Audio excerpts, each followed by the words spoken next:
If we pull up the Virgin Mary's biography and history here, and just to simplify it on Wikipedia, but you can pull this up on multiple Christian sites.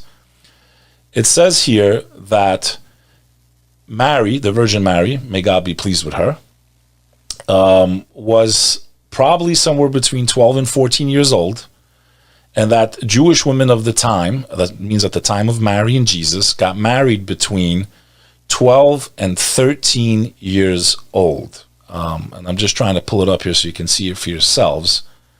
It's not easy to do this all while recording, but if we look here, we will see that it says here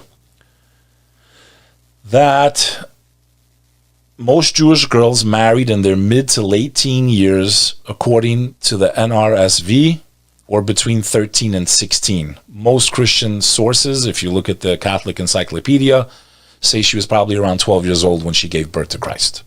I'm asking you, in today's world, is that normal? Would you allow your 12-year-old daughter to get married? No, you wouldn't. But 2024 years ago, at the time of Christ, that was the norm. People were married and having kids at 12 and 13 years old, consummating those marriages. But people in the ancient world got engaged before they were even born. Even in Albanian history, Turkish history, Indian history, Chinese history, and I'll pull it all up.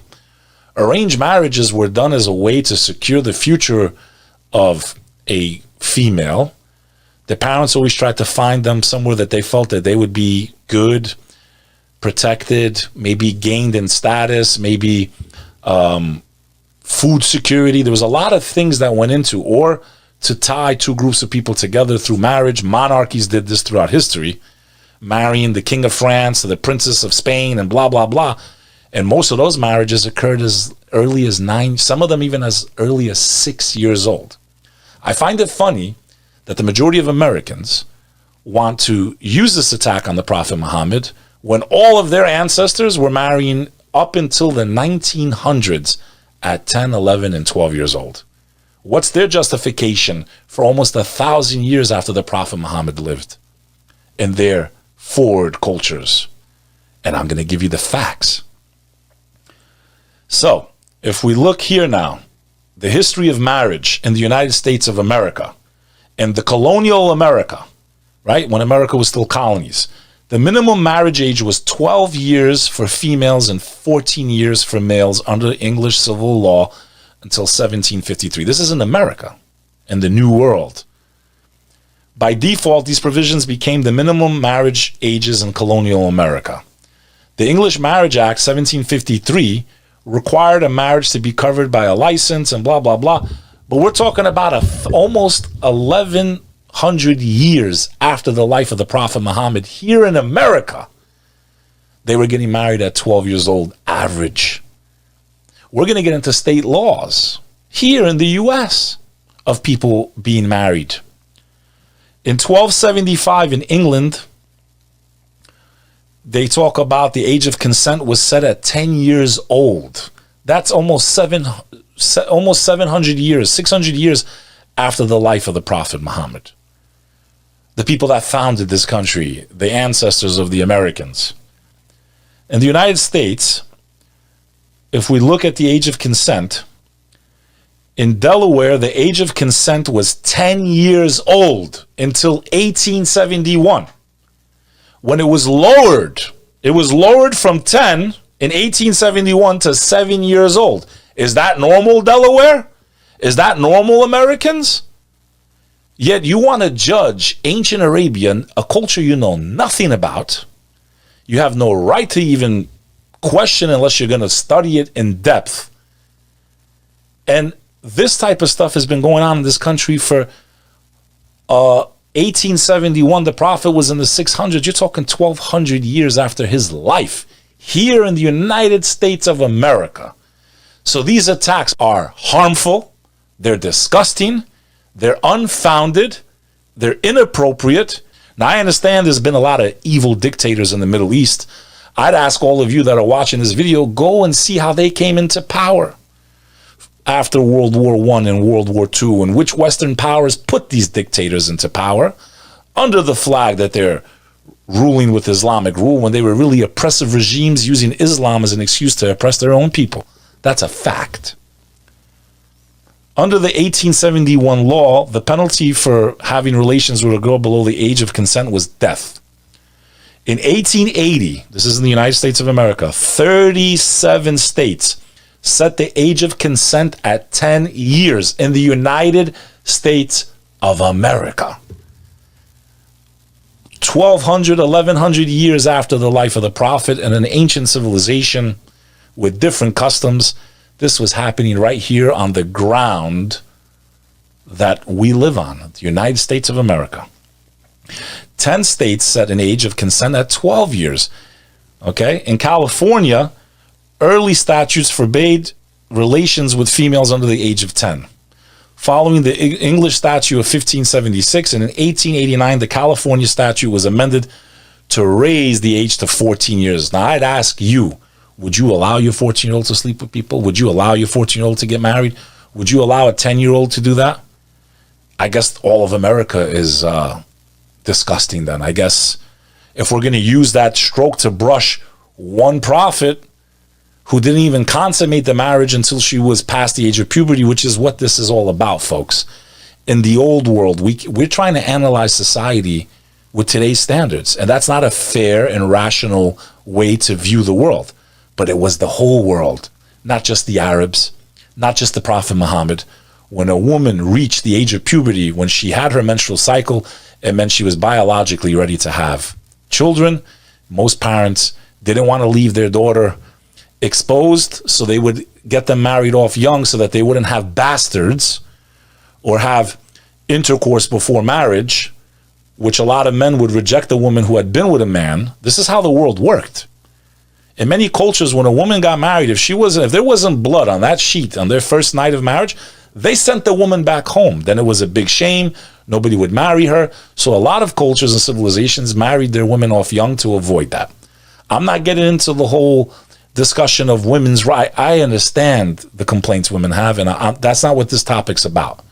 We can discuss that at another time. I'm talking about how one guy goes onto one of the most popular podcasts in the world, says statements that are hurtful, harmful, disgusting, and breeds fuel and hatred that are unfounded, unfair, and unjust.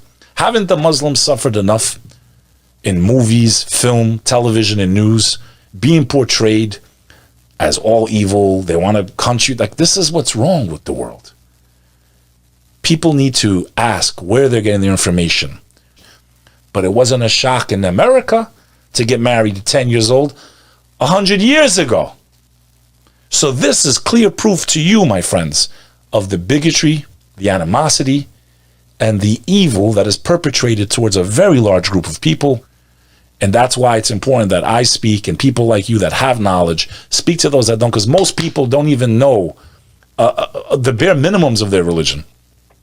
My video went viral because most Christians didn't know, and I had discussions with them, that Jesus Christ spoke Aramaic.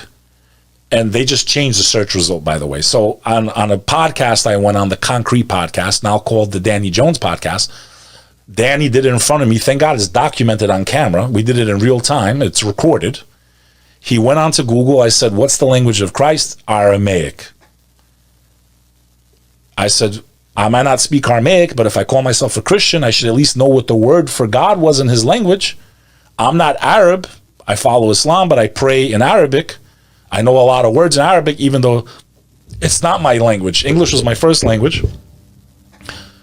So I know a lot of words in that religion because I want to understand my religion better. I want to try to be authentic to it. So Danny does the search result. I said, Danny, pop it into Google, Aramaic word for God. It pops up. And the word was Allah, where the search result was coming from. They have now conveniently changed it. Somebody did it on Wikipedia because anybody can go in there and play around with it. I guess it bothered some people. And they made it Allahi, Ilahi, which is the plural of Elohim in Hebrew, which is the same word in Arabic, Allah. It's a cognate. These similarities are what we need to discuss. How Christians and Jews have a protected class in Islam. They're not to be hunted down and oppressed. We can get into the history of the Crusades and what happened, but the bottom line is they have a protected class. They are known as people of the book, but let's not get off topic. So I'm asking you, If this was the history in the US, is it fair to judge the Prophet Muhammad, who was engaged at a young age? I know people in Albania, where my family comes from, that were engaged in the womb. That means that before they were even born, two families got together and said, if you're having a girl and we're having a boy, or vice versa, let's marry them off to each other. We'll keep our families close. This was done throughout history. So just because the Prophet was engaged at a young age, he waited. Yes, he played with dolls. She played with dolls. Aisha, read her history. She's the most respected woman in Islam. She transmitted 1/3 of the history of the Prophet Muhammad. She was a genius. She was a role model to so many women of her time and throughout history if you study her life. And their affection for each other is actually a really awesome one if you study it and analyze it from the eyes of that time and not our time. It doesn't make sense in today's world, guys. But it wasn't just the Arabs and it wasn't just the Muslims.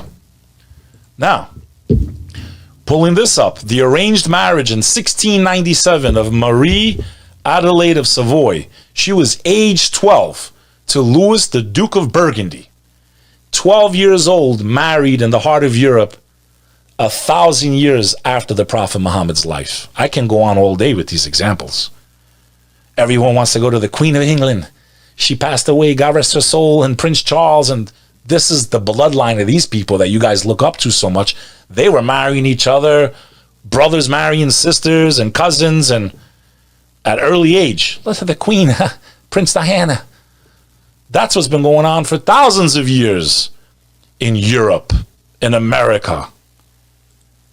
1770, Empress Maria Theresa sent 14-year-old Maria Antonia to France to marry Louis Auguste. Is that normal to get married at 14 years old by today's standards? You guys want to brush a religion of almost 2 billion people, try to alienate them further than they've been alienated over the last 23 years, paint them in a light when, look at how many white European countries did this. Normal practice 1,000 years after the Prophet's life. Shame on you for your hateful comments.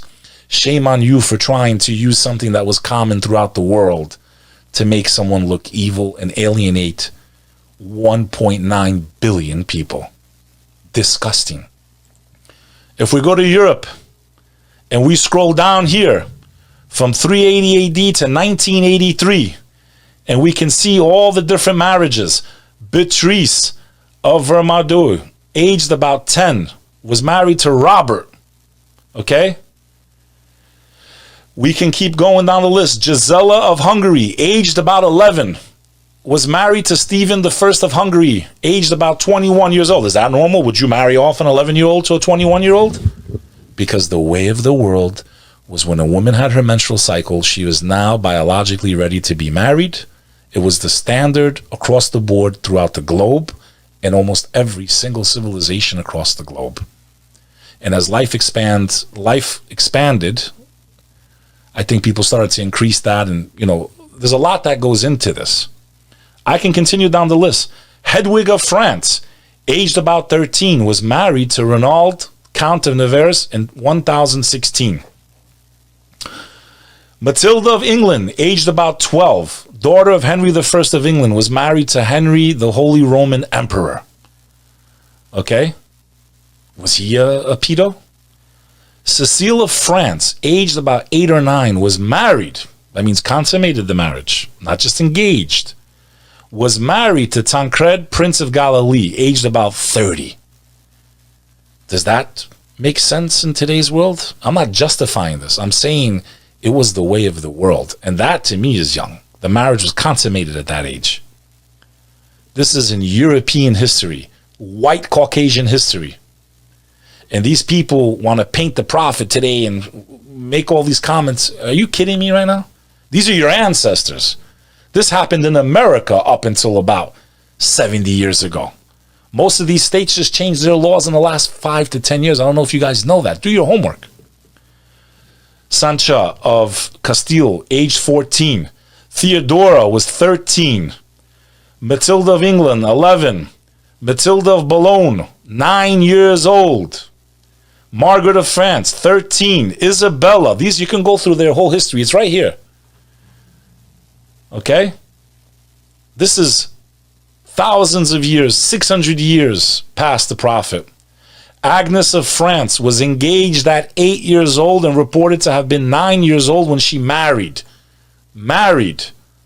Alexos II at age 10 in 1180. Many centuries after the life of the Prophet Muhammad, peace be upon him. Marie of Brine, aged about 10 when she married Baldwin II of Constantinople in 1234, 600 years after the life of the Prophet Muhammad. Eleanor of Castile, and guys, the list goes, I mean, look, it's all here. 12, 13, 12, 14. Marie of Evreux, age 7 or 8, was married to John III, age 10 to 11. In 1311, the Prophet Muhammad was in the 600s. Margaret of France, age 9 to 10, was married to Louis I, Count of Flanders, age 15 to 16. Joan of the Tower, age 7, was married to the future David II of Scotland. He was only 4 years, a guy, was only 4 years old when he was married. Now that's a problem. So, like I showed you earlier, up in the US was age 10. I'm not saying it's right, but the way the world worked was when a woman had her menstrual cycle, couldn't be as young as 8 years old. She now can have children. She would be engaged, and many, if they were normal, would wait to consummate the marriage.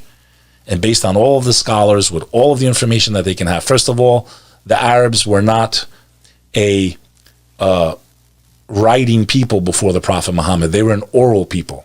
Their records weren't great before he came. He made them learn how to read and write, even though he himself was an illiterate. He told them studying and writing makes you handsome in the eyes of God. That's one of his quotes. So as his influence on the Arabian Peninsula happened, he turned this people that the world didn't even care about into one of the most powerful people on the face of the planet. They're the reason we have algebra today. They're the reason why when you go down to get your diploma in college, you're called alumni, you know, when you finish college or high school, which comes from the Arab word alim. Alim means a scholar. And the cap and gown that you wear comes from the Muslim universities. These traditions that none of you understand where they even come from. Let alone you don't understand that. You don't even know your own religions, and you want to judge religions. You have no right. I love my Christian brothers. I love my Jewish brothers. I love my Buddhist brothers. I love humanity. It is not for me to judge you. And every Muslim understands this because it's in the Holy Quran. There is no compulsion in religion. God says in the Quran, which remember, only Muslims accept the Quran as the word of God to be perfect. The hadith were transmitted by people who could mix up dates, times, the same way we all do. I think it was red. I think it was brown. Yes, they were preserved very efficiently, but it doesn't mean that the memory of them was off.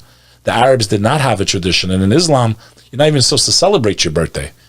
The Arabs did not have the tradition of celebrating birthdays at the time of Muhammad.